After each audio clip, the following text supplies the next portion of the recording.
صلوا على محمد وآل محمد.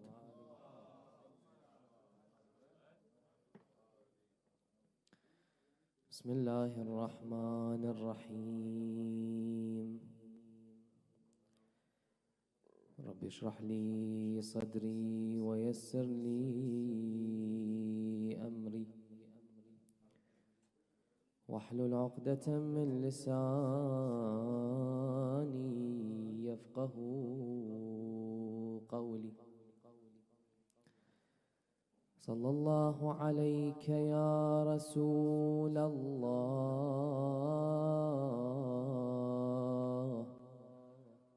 وعلى أهل بيتك المعصومين المظلومين.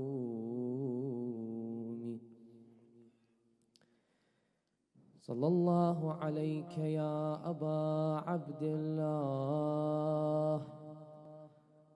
صلى الله عليك يا أبا عبد الله. يا رحمة الله الواسعة ويا باب نجاة الأمة. غريب يا مظلوم كربلاء. يا ليتنا كنا معكم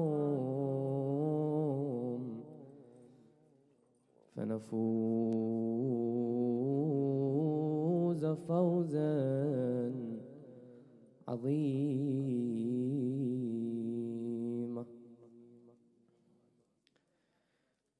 أعوذ بالله من الشيطان الرجيم. بسم الله الرحمن الرحيم. وذكرهم بأيام الله إن في ذلك لآيات لكل صبار شكور. صدق الله العلي العظيم. أفلح من صلى على محمد وآل محمد.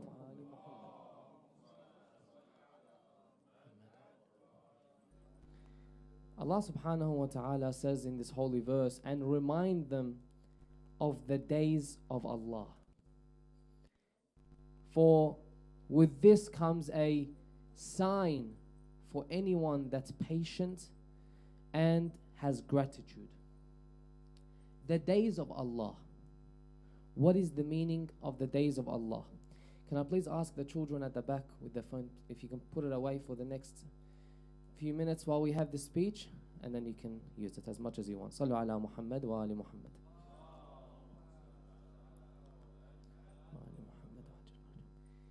The days of Allah, what is it? Imam Al-Baqir alayhi salam was asked this question. He said, the days of Allah are three. Number one, Ayyamullah thalatha. يوم يقوم القائم ويوم الكرة ويوم القيامة. The first one is the day that the Imam reappears and stands up against injustice. The second, the Prophet says, the days of Allah. The second is the day of the Raj'ah. The day of the Raj'ah is a belief that we have as Shia, which is a topic on its own, and Yawm al-Qiyamah, the day of judgment. This is one of the interpretations for this verse. This verse that speaks about the days of Allah. Now, the reason we look at the tafsir, the interpretation from the Holy Prophet and from the Ahl al-Bayt is because our understanding of the Quran cannot allow us to understand the actual meaning of these verses. That's why we go to them. This is what Imam al-Baqir alayhi salam says. Rasulullah sallallahu alayhi wa was asked this exact same question. And he answered differently. He said, the days of Allah is His blessings, na'ma'uhu, وَبَلَاؤُهُ وَمَثُلَاتُهُ. That the days of Allah are three. The blessings of Allah, number one. Number two, the tribulations of Allah subhanahu wa ta'ala. And number three, the tribulations and the tests that Allah subhanahu wa ta'ala puts a person through. There are different interpretations. In another narration, Rasulullah sallallahu alayhi wa says, do not become enemies with the days, for they will become enemies to you. لا تعادوا الأيام فتعاديكم. There's an emphasis on the days. One is the days of Allah subhanahu wa ta'ala, and then other narrations speak about the days. Now, there's two different understandings we can have from this narration. One of them is what Imam al-Hadi alayhi salam said about it, which was, he was asked what the meaning of this narration was. Why did the Prophet say, do not become enemies with the days, for they will become enemies towards you? He said, the days are us, the Ahlul Bayt. Sunday is Rasulullah sallallahu alayhi wa alayhi. Saturday is Amir al-Mu'mineen. Monday is Al-Hasan wal-Hussein alayhimus salam, and so on and so forth. So do not be hostile towards them in this life, so they do not become hostile to you in the hereafter. That's one of the understandings. The literal understanding of this narration is as follows. The Prophet says, do not become enemies with the days. What does this mean? If I become an enemy with someone, how can someone have enmity towards their days? It doesn't sound right at face front. But when you think of it, it makes total sense. If a person becomes an enemy with any other individual, then you find that one of the things they do is they begin avoiding them and neglecting them. This is one of the ways to show animosity towards someone else, or hostility. Now, how does this happen when it comes to our days and our time? When we start neglecting our time and our hours and our days and weeks and months, then we are becoming hostile towards our days. We are becoming our own enemy. You speak to many people. I probably hear this on a daily basis.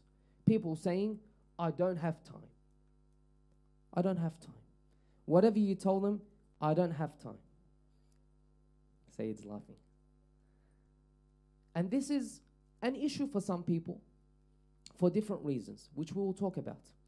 Now, the three topics that we'll speak about, or the points that we'll discuss, is the first one is time a real issue, or is it just something that we imagine it to be? Number two, what are the reasons for lost time? And number three, what are some solutions to avoid losing time and increasing productivity? Sallu ala Muhammad wa ali Muhammad.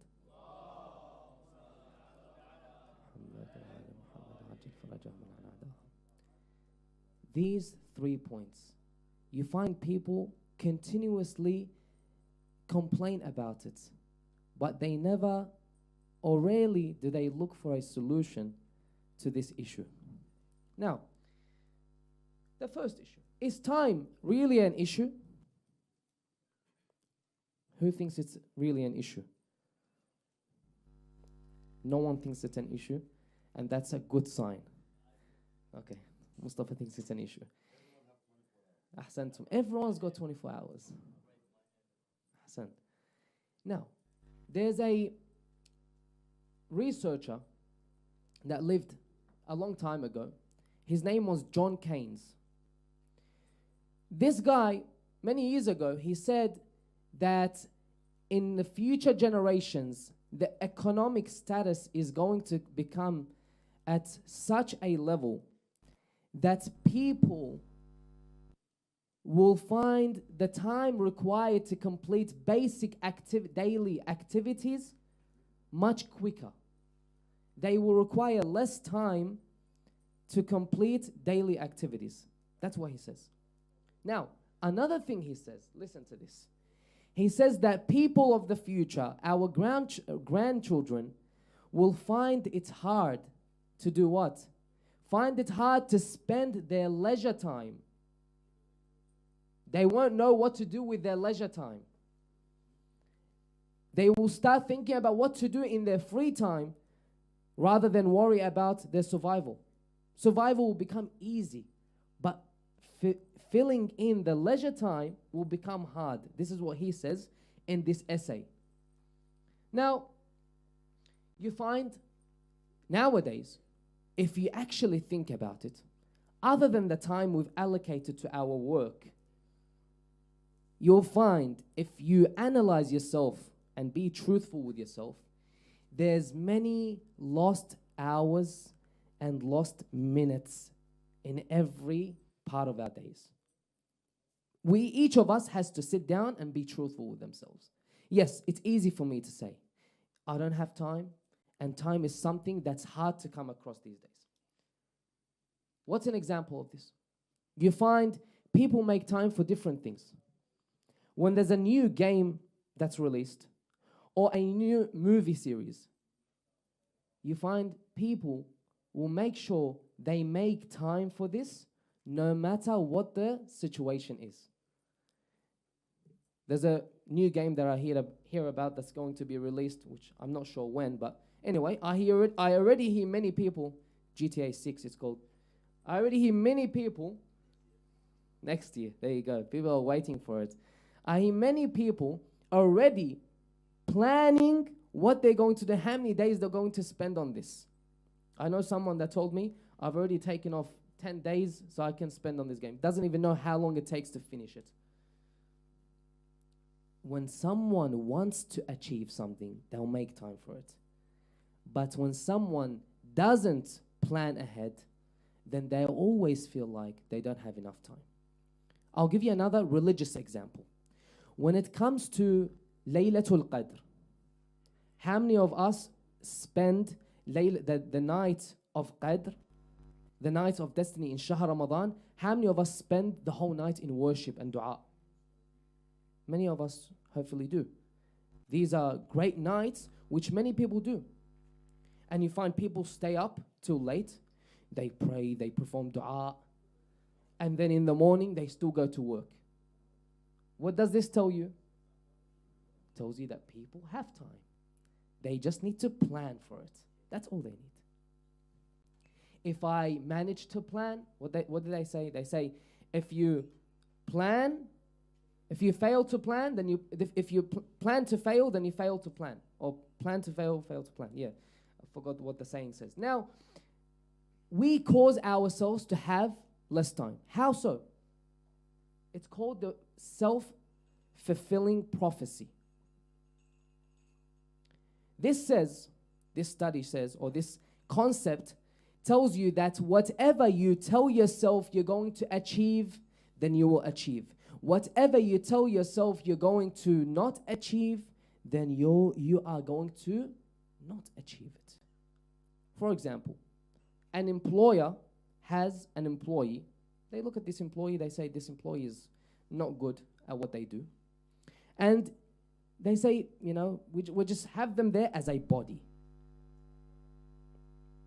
So what they end up doing, because they have this thought in their mind, they end up providing less tasks for this person. Why? Because they don't believe in them. They believe that this person is a failure to an extent. They give them less tasks. Therefore, this person does not prove themselves. And what they thought actually happens because their mind impacts their actions, which then actually results in a deficient employee. When it comes to my time, if I tell myself I don't have time, I don't have time, and I don't have time, if I'm feeding myself with this information, then what am I automatically going to do? I'm going to say, tomorrow I'll go to work, and then the rest of it, I have no time. I'll just, whatever happens, happens. Guess what's going to happen?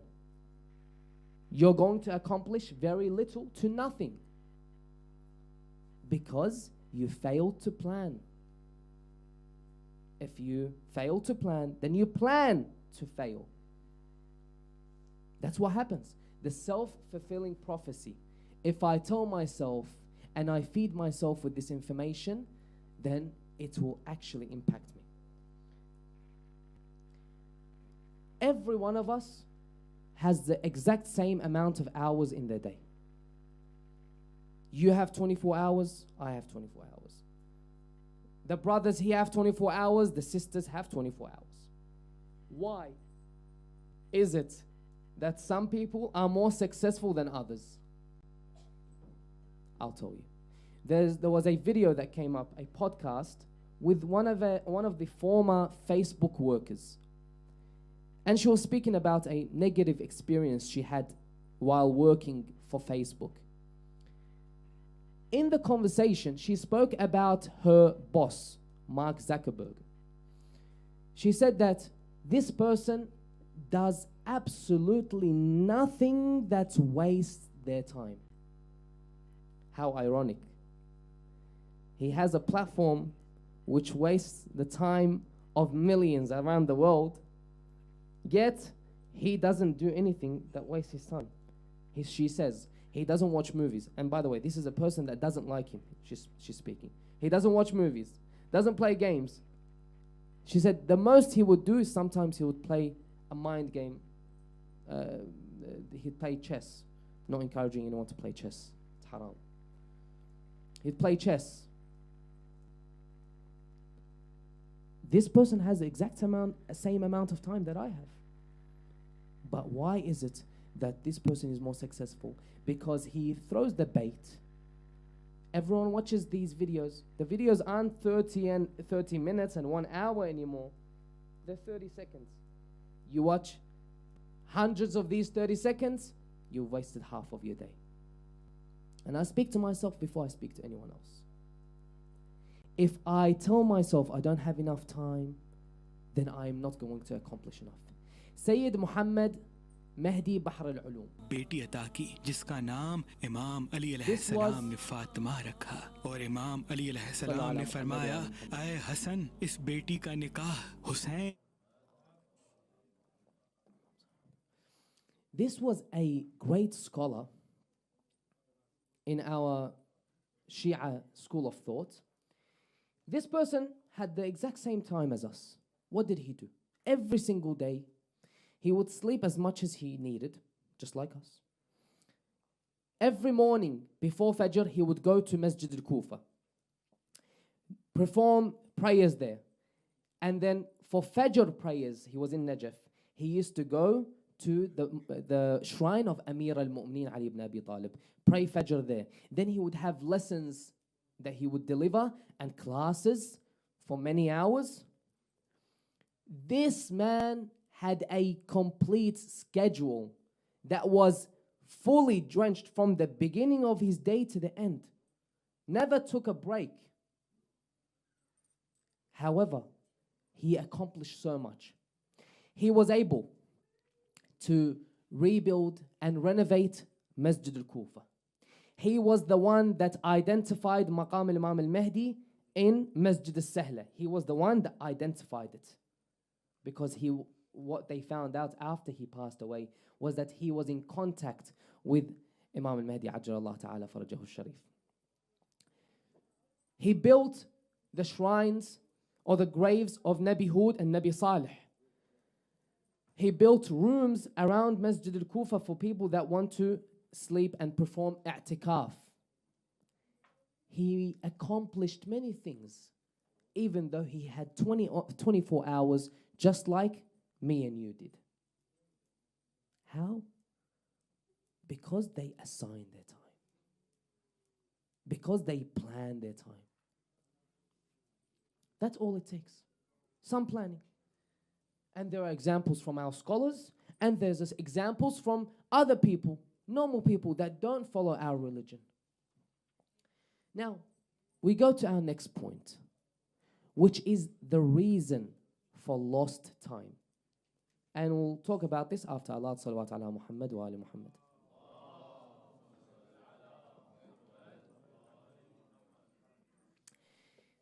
The number one reason, which we already spoke about a bit, that there's a lot of lost time in our everyday life, is not knowing how to manage our time. In our CVs, most of us say time management is one of our strong points, one of our strengths. Yeah, time management. But you find this is the one issue we actually do not know how to do. It's just like giving a house and a family to someone that doesn't know how to manage it. They won't know how to raise their children. They won't know how to run a family. They'll run the house to the ground because they don't perform any maintenance. They don't know how to manage it. This is what happens. A person that doesn't know how to manage their time, they'll end up failing. Their time won't be used wisely. This is what happens. Now, I'll tell you why. It's because it's chaotic. You find that if there's a chaotic workplace or chaotic house, you know, the pillow is in the office or the toothbrush is in the bathroom, is in the kitchen. Chaotic. This is what happens to our time. Our time is chaotic. It's all over the place. The time that's dedicated to sleep, we watch movies and play games. The time that's dedicated to study, we are lazy and we want to sleep. The time that's dedicated to working, we want to stay at home. Time is not allocated properly. We have to look at when is the best time to perform different tasks. The best time to sleep are the hours of the night, not the hours of the day. Sleeping from after Fajr, from the time of Fajr prayers to sunrise is not recommended. This is a time that's very holy, very sacred. It's recommended to pray and perform supplications in this time. You find that the time before you sleep is not recommended for studies. Yet people sometimes leave their studies to night. Why? Because they use their day to go out with friends, to spend with their family. So there's dedicated time for everything we do in our lives. And we must allocate it correctly. Number 2 is there's no respect for appointments. You find that a person that experiences chaotic times, or their time is chaotic, it's not managed correctly, they're also a person that does not respect any appointments with other people. What does the narration say? It says, ثلاثة لا يجوز للمؤمن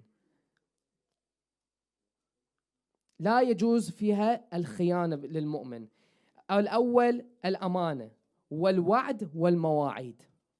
That's 3 things a mu'min should not betray in.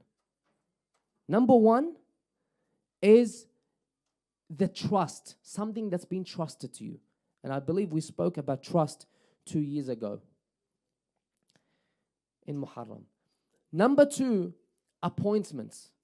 A mu'min does not betray their appointments. Number 3 is promises. If a mu'min promises, then they fulfill. When I have an appointment with someone, it's at 8 o'clock. I know I live 15 minutes away. What time do I leave the house? Very good. Ahsant. Very good.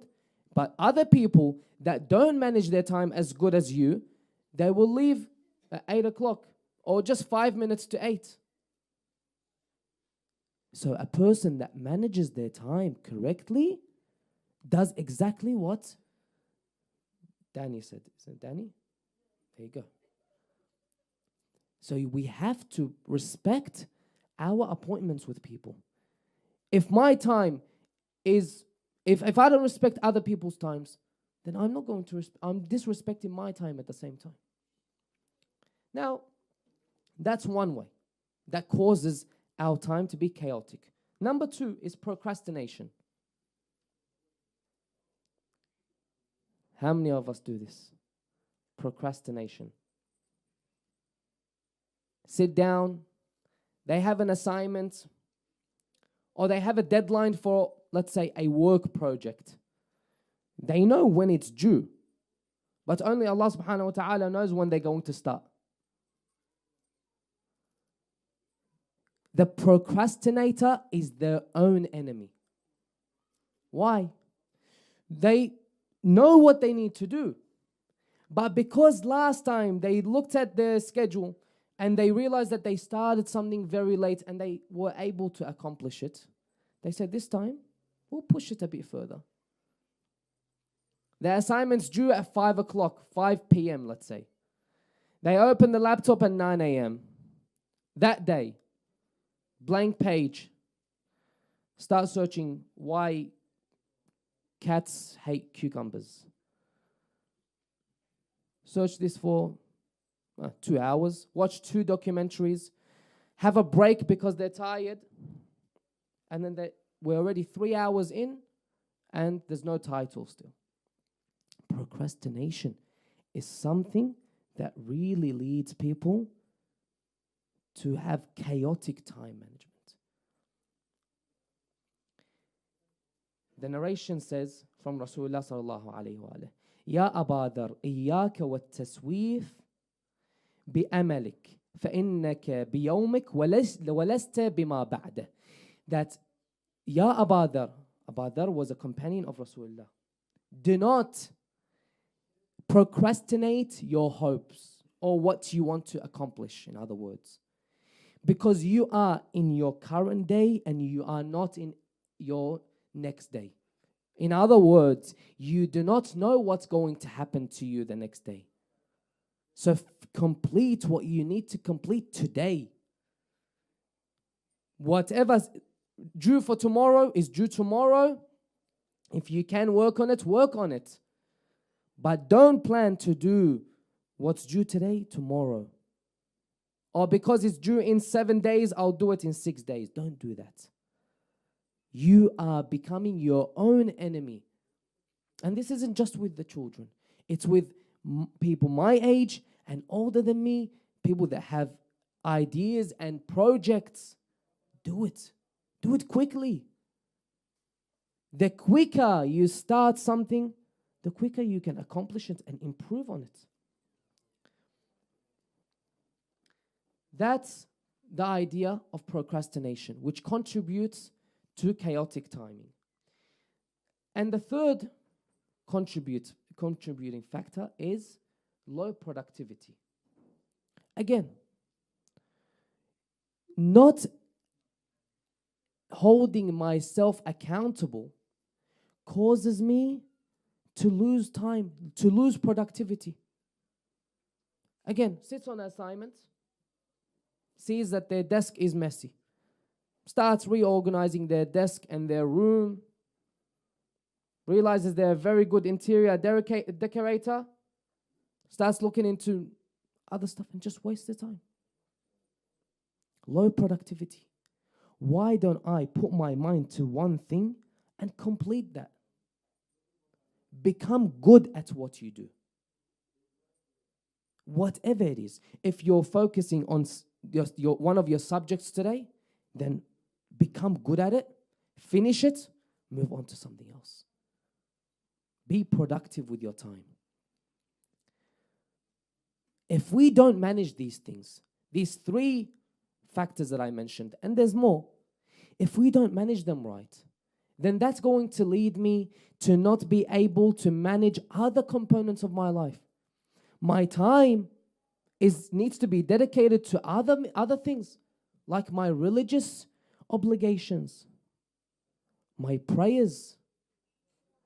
If I'm already behind on my work, and I'm behind on looking after my children, and behind on helping my brothers and sisters, then when it comes to prayer time, the shaitan has a very strong card to play against you. You have so many things to do already. Do them and then go back to whatever you need to do. If I manage everything and complete everything at the correct time, then the shaitan can't use it against me anymore. When prayer time comes, I pray on time. I don't need to worry. I don't need to pray quickly anymore, because I have 10 other things that are due from 3 hours ago. Allah subhanahu wa ta'ala looks at the person that prays quickly because they want to go and complete other tasks. Allah subhanahu wa ta'ala tells the angels, look at this person. They're praying and they want to finish it quickly, thinking that they are going to be rewarded, and their actions and their needs are in the hands of people other than me. They don't know, this person doesn't know that everything they need is with me. Pray on time.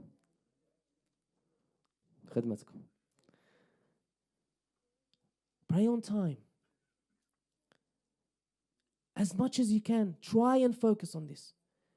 And I'll give you good news with a story. Here we go. Rasulullah sallallahu alayhi wa alayhi was once standing with his companions. He looked up to the sky, he smiled. And then he looked back down. The companions told him, why did you look up and smile? He said, because I saw two angels. These angels came down to the earth, and then they went back up. So he said, what's their story?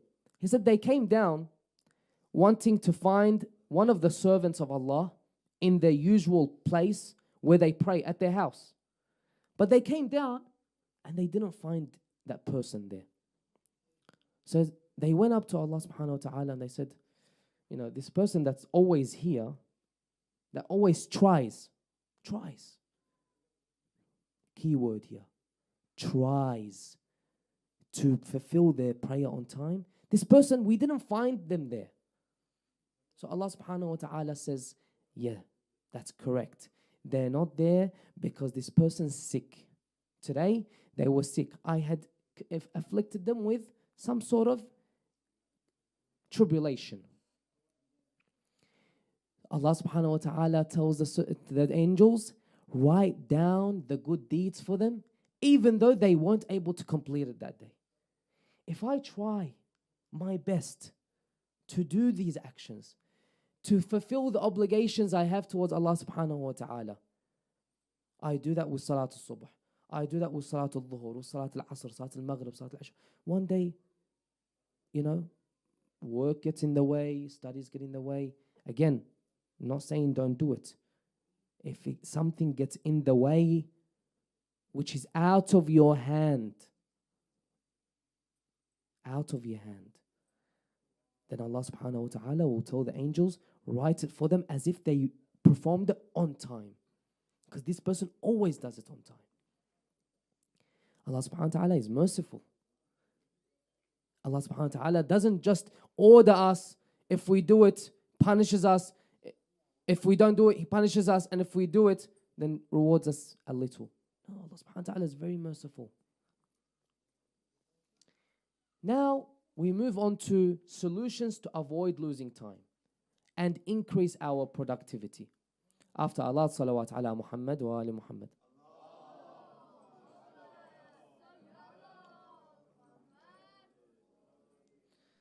Again, just quickly, our religion helps us in managing our time. How? Imagine if our prayers, for example, again, I keep mentioning our prayers, but imagine if our prayers, we didn't know what time they were. We have to keep looking at the sky, and all of a sudden we realize it's prayer time. We didn't know that Salat al-Dhuhr was around 12:30.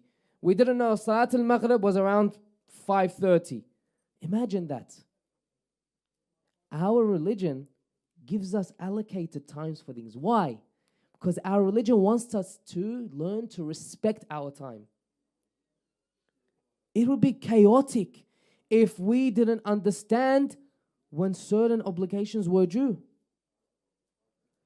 Imam Ali alayhi salam says in a narration, إن الليل والنهار يعملان فيك فاعمل فيهما ويأخذان منك فخذ منهما.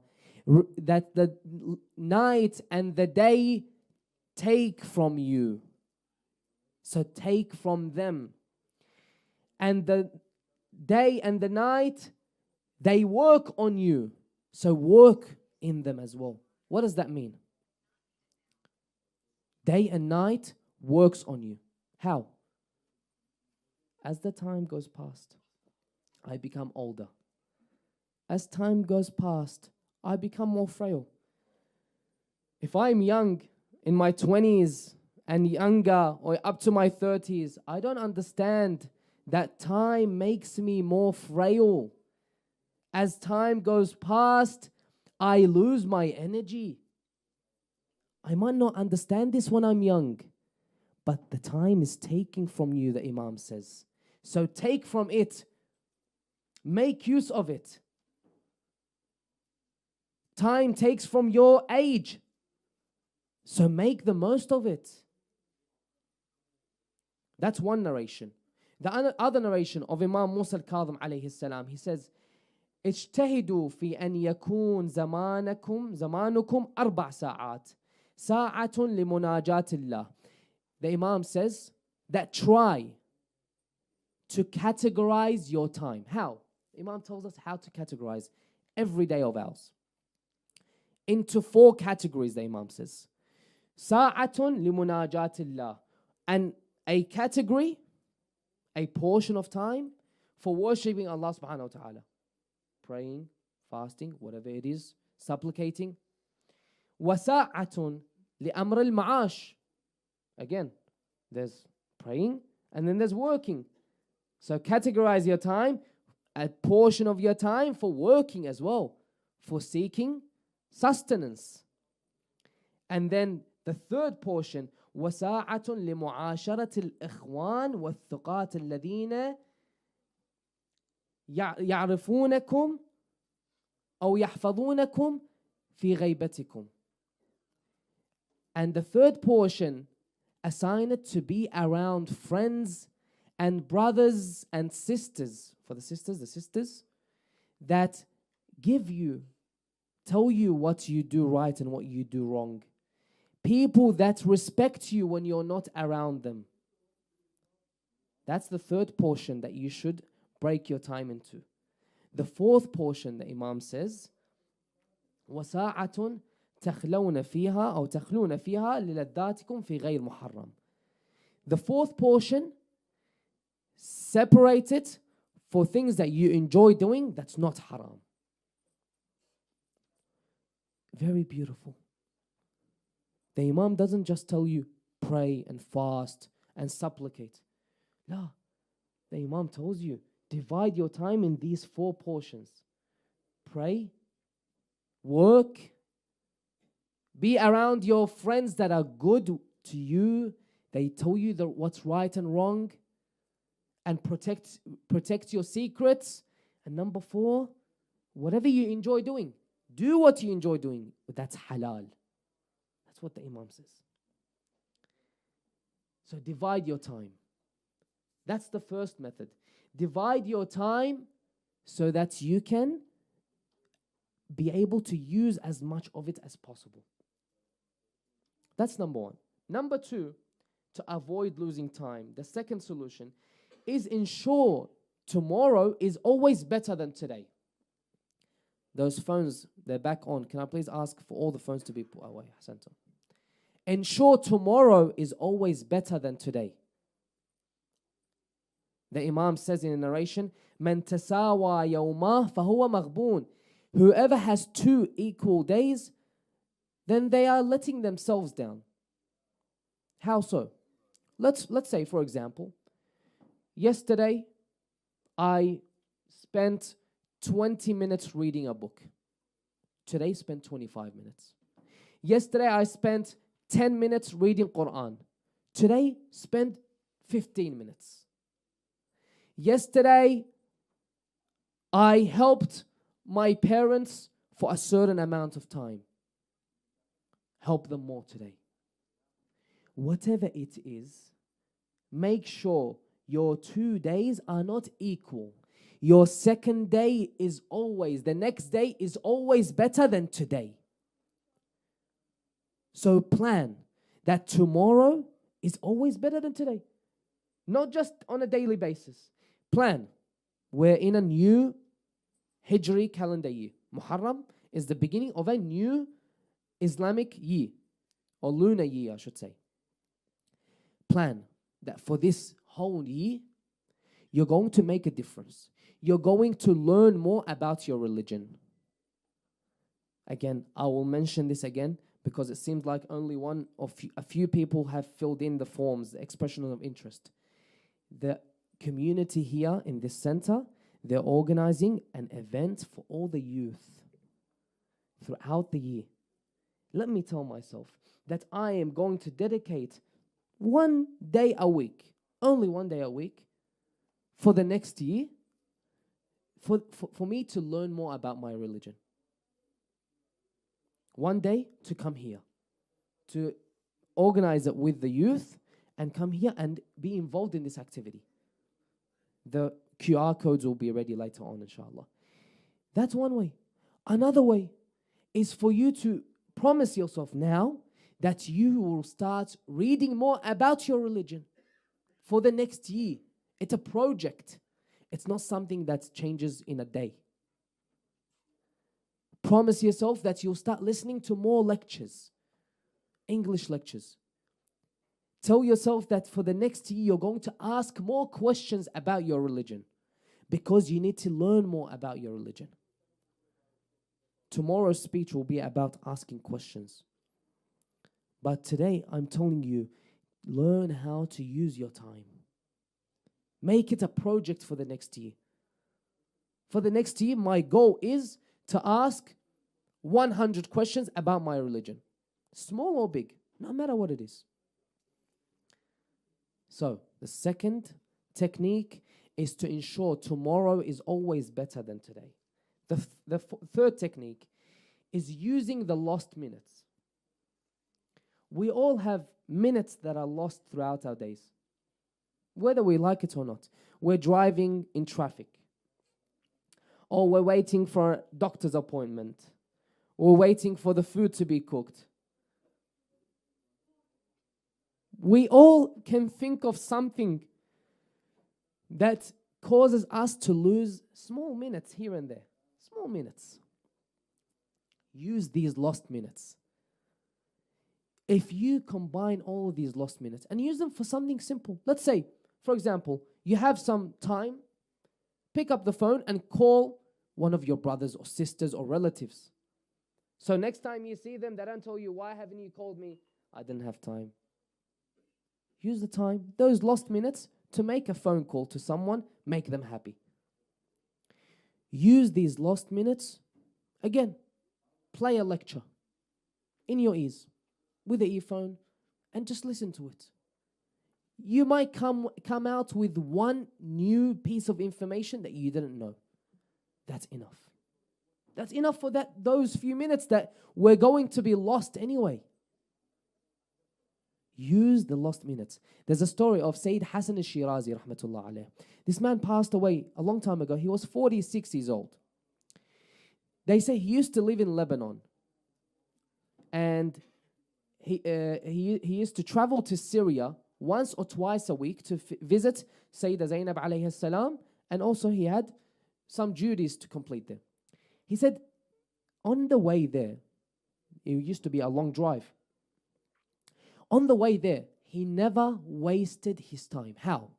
Either he would have a friend with him traveling, which he would speak to them about religion, or he would write. Sometimes he would write on the edges of a newspaper. He would grab a newspaper and write down on the edges. Write down thoughts that came to his mind. Sometimes he used to write down on empty matches. Empty matchboxes, he used to write down on them. Sometimes he used to write down on empty cigarette packets. They say he died at 46 years old of age. 46 years of age. Young. They compiled all these small pieces of information that he had written. They found that he was actually compiling a book. This book was labeled The Thoughts on the Quran, or more specifically, his thoughts on the Quran. They compiled this whole book after he passed away. From what?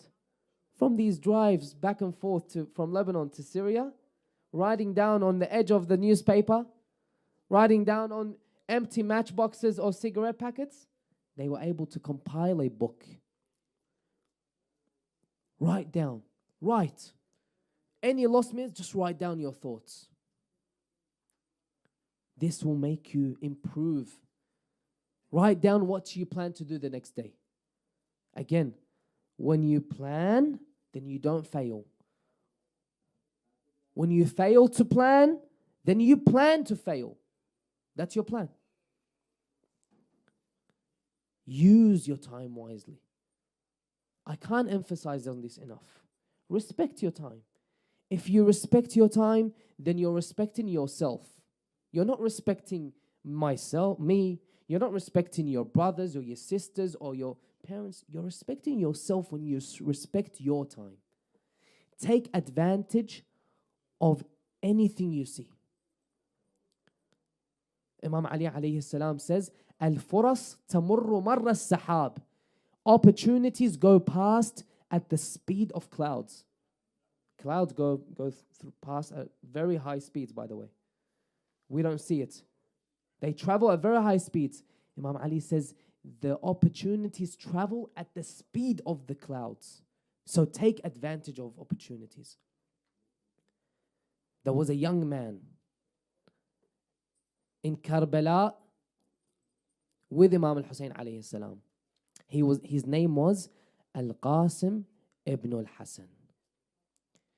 Qasim, the son of Imam al-Hasan alayhi salam. Imam al-Hasan was the brother of Imam al-Hussein. So Al-Qasim was Imam Hussein's nephew. This boy sat down in his tent. His elder brothers had been killed. His cousins had been killed. His uncles had all been slaughtered. All that was left was Abi Abdullah al-Hussein alayhi salam. Al-Qasim sitting down in his tent, he heard his uncle. What was his uncle saying? His uncle's calling, Ala hal min nasirin yansuruna.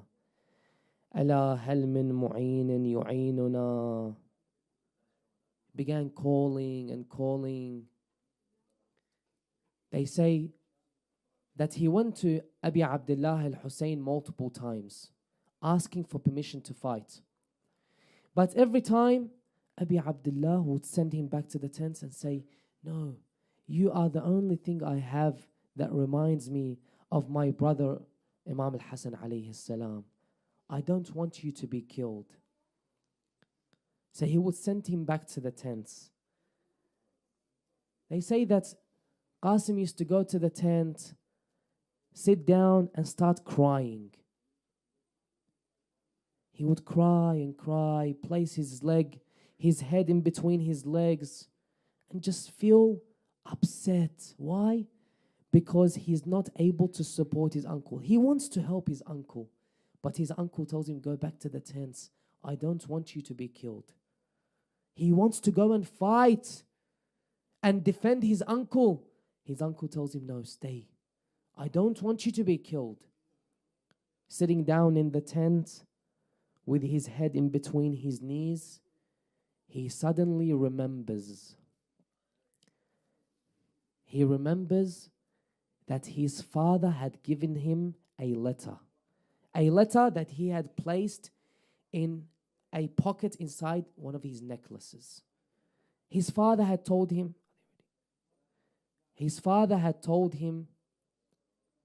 whenever you feel depressed and you're in the land called Karbala and you find your uncle with no supporters, then open my letter. So Qasim opens this letter. He finds that his father has given him permission. Permission for what? His father had given him permission to go and fight the enemies when his uncle is left with no supporters. So Qasim goes to his uncle Hussein. He comes to his uncle. Uncle! Oh, Uncle Hussein!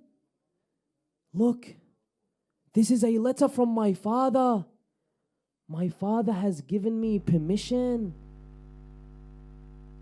to come and support you and fight before you. Imam Hussein tells him, Sallu ala Muhammad wa ali Muhammad.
Assalamu alaikum, Master Abu Abdullah. Wa alaykum as-salam wa rahmatullah, nephew Qasim. Oh, Uncle, I cannot sit here and watch anymore. Please allow me to fight and support you. Oh, Uncle, no one is left. I want to die fighting for you. Nephew Qasim, how do you see death? Death while supporting you is sweeter than honey. And what does your mother say about this? Does she allow you to go and fight? It is my mother, who put this armor on me. It is my father who commanded me to come and support you. On this day, which you won't have any supporters. Oh, Uncle, my chest is narrowed. I am sick and tired of my enemy. I don't want to live anymore. Don't you see the kids? Their eyes bursting from thirst. Oh, Uncle, I don't have any more patience to sit inside your tent and hear you calling, Hel min Nasirin Yansurun. Is there anyone to support me? Oh, Uncle, this is my father's armor. This is his turban. And this is his sword. Please allow me to fight before you. Nephew Qasim, you have my permission. Go ahead. May my life be ransom for you. He went out and he fought the enemies. He began calling in تنكروني فأنا نجل الحسن. If you deny me, then I am the son of Hassan, سبط النبي المصطفى والمؤتمن. Na'am, the grandson of the chosen prophet and the trusted one. هذا حسين كالأسير المرتهن. Among you is Hussein, like the prisoner captive. بين أناس لاصقوا صوب المزن. Among a group of people who did not deserve to taste the drop of rain. He began fighting them like a champion.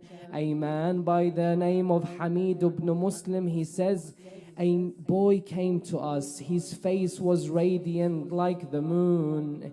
He fought bravely. He said, I was in the army of Umar ibn Sa'd. I saw this boy wearing a waistcloth, a shirt and sandals in his feet. One of the straps of his sandals broke off, so he stopped to fix it. Not worried about the battlefield, not scared about how many enemies around him. He began fighting them and killing them, but then he said that his sandal broke, so he sat down to fix it.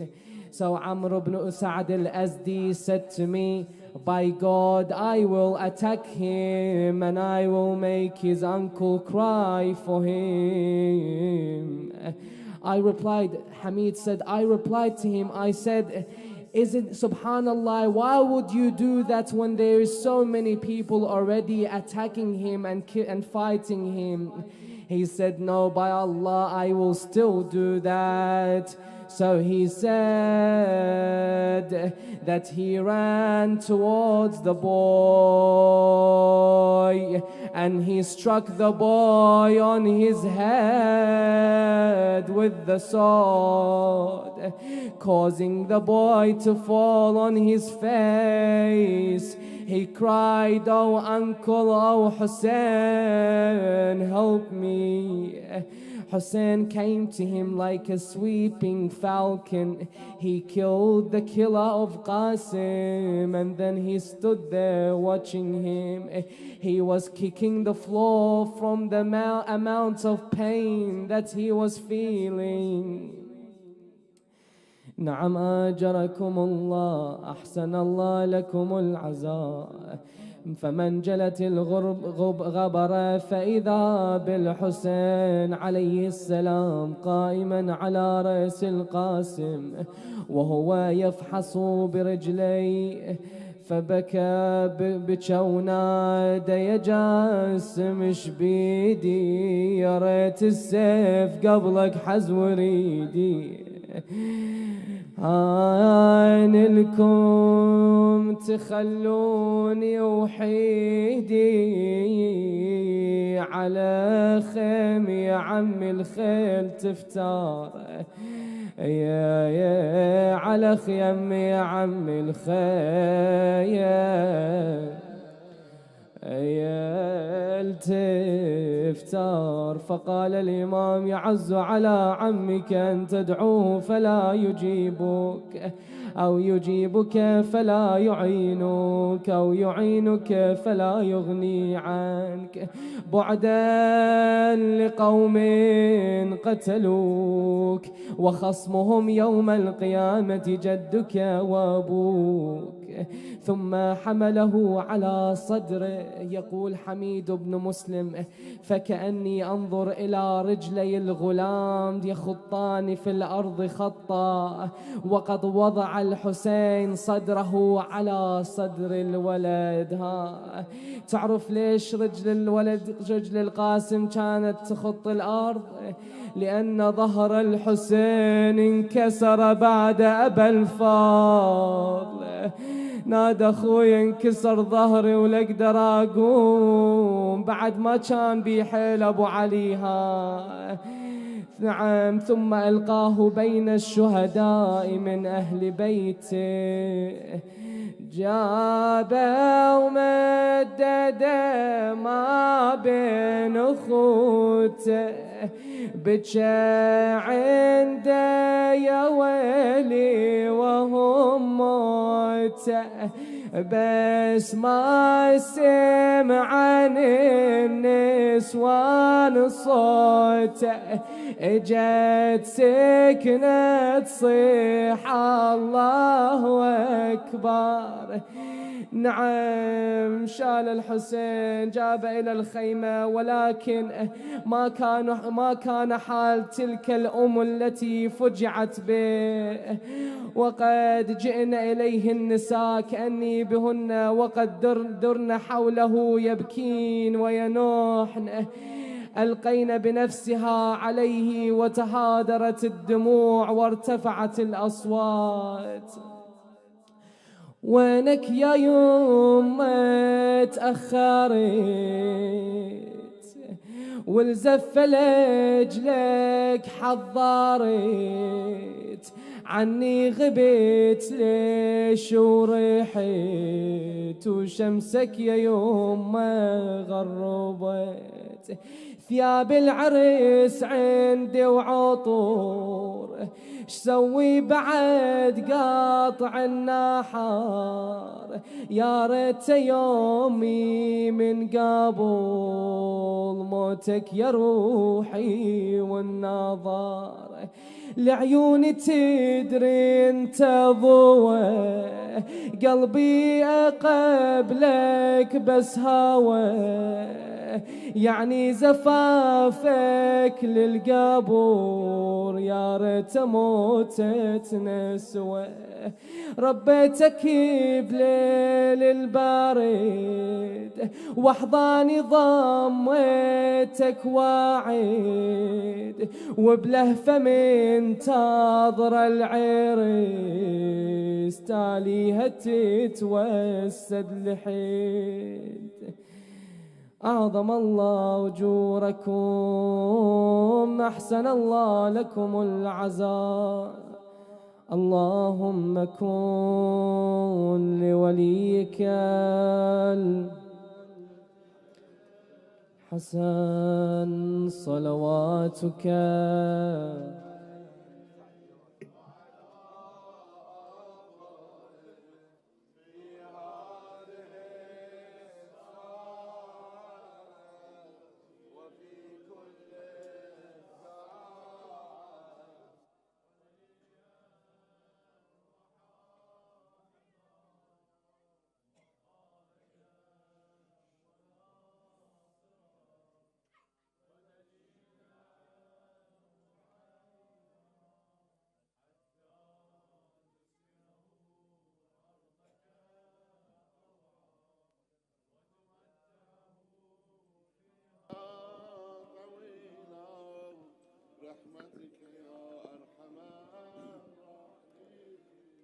يزره رافت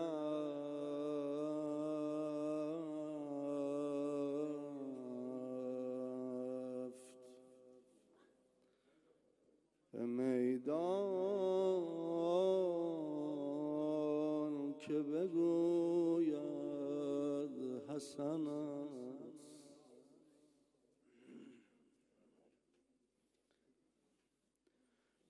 بیزره رافت